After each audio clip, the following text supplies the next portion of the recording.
Class নেওয়া হয়। এটা একটি present PRE present simple tense. এটার গঠন প্রণালী ছিল am, is, are plus B3। আমরা প্রথমে শিখছি যে বাক্যটিকে প্রশ্ন করতে হবে কি বা কাকে দ্বারা, এবং যে উত্তরটি পাওয়া যাবে সেটি সেন্টেন্সের প্রথমে বসবে, রাইট? তা নিয়মিত ক্লাস নয়, কি নেওয়া হয় ক্লাস, তাহলে আমরা লিখতে পারি দ্য ক্লাস, এরপরে যেহেতু এটা singular so is, the class is, নেওয়া ইংরেজি টেক, আর এর past participle B3 is taken, so the class is taken। এবার বাকি অংশ নিয়মিত রেগুলারলি,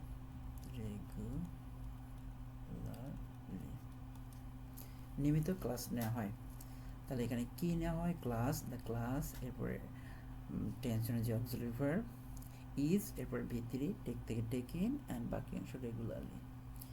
এরপরে যদি বলি কাজটি এই মুহূর্তে করা হচ্ছে, রাইট? আমি এখানে লিখছি 2 নম্বরটিতে কাজটি এই মুহূর্তে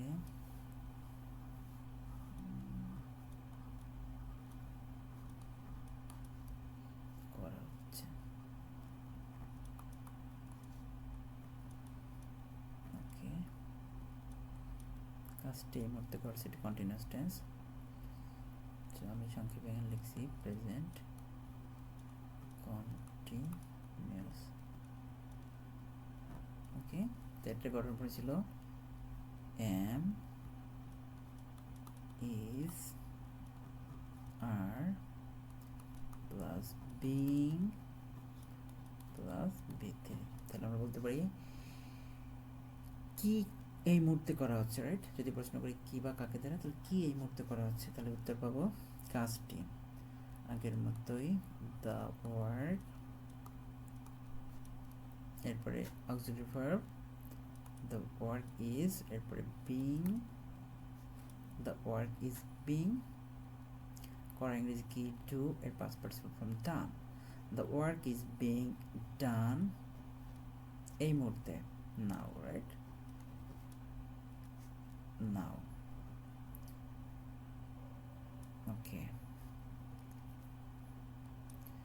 the work is being done now, কাজটি এই মুহূর্তে করা হচ্ছে, কাজটি এই মুহূর্তে করছে, the work is being done নাও।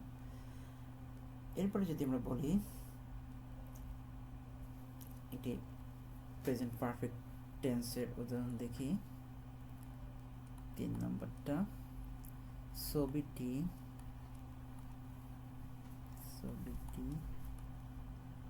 তাকে হয়েছে, রাইট? কি হয়েছে, ছবির তাকে পাঠানো হয়েছে, পাঠানো হয়েছে। আমরা আগেই শিখছিলাম ক্রিয়া প্লাস হয়েছে, এটা হচ্ছে প্রেজেন্ট পারফেক্ট, এফিসিটি। Okay, sorry for handwriting. ছবিটি তাকে পাঠানো হয়েছে, তাহলে এখানে যদি প্রশ্ন করি কি পাঠানো হয়েছে, আমরা উত্তরে পাবো ছবিটি। তাহলে আমরা বলতে পারি দ্য ফটো, এরপরে সেন্টেন্সে টেন্সের যে একটি auxiliary verb have been or has been, so এখানে দ্য ফটো সিঙ্গুলার জানাবে the photo has been PWN, এরপরে V3 সেন্ট, সেন্ট থেকে সেন্ট SEND সেন্ট, আর V3 হচ্ছে এটা হচ্ছে V3 সেন্ট। কাকে, হিম, তাকে পাঠানো হয়েছে, কে পাঠিয়েছে, ওই জন্য। সো যে ক্ষেত্রে আমরা কে করেছে জানি না সেটা হচ্ছে প্যাসিভ, আর কে করে যেটা জানি সেটা হচ্ছে অ্যাক্টিভ। তো অ্যাক্টিভের আমরা শিখছি না, আমরা প্যাসিভটাই শিখছি, কারণ আমাদের IELTS এর ক্ষেত্রে রাইটিংয়ের টাস্ক 1 ডায়াগ্রাম লিখতে প্যাসিভ অনেক অনেক ব্যবহৃত হয় এবং কথা বলার সময় স্পিকিংয়ে আমরা এটা ব্যবহার করি। সুতরাং আমরা এটা আজকে মোটামুটি শিখে নিব।